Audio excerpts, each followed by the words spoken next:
நான் உங்களிடம் doctor B.R. Ambedkar அவர்களை பற்றி பேச வந்துள்ளேன். 1891 முதல் 1956 வரை வாழ்ந்த பீம்ராவ் ராம்ஜி அம்பேத்கர் இந்திய அரசியலமைப்பு தந்தை என்று அழைக்கப்படுகின்றார்.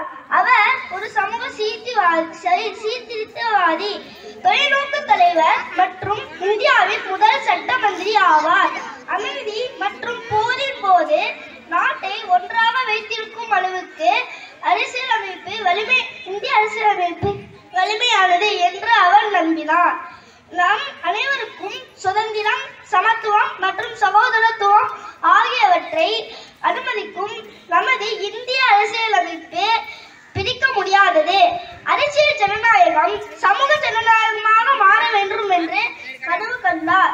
அம்பேத்கர் மேலும் குறிப்பிட்டார், இந்த அரசியலமைப்பு என்பது வெறும் வழக்கறிஞர்களின் ஆவணம் அல்ல, அது வாழ்க்கையின் வாகனம்.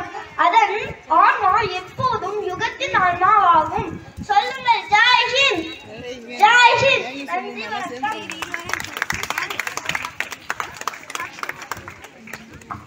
அடுத்ததாக 4ஆம் வகுப்பு மாணவிகள் உங்களிடையே ஒரு நடனம்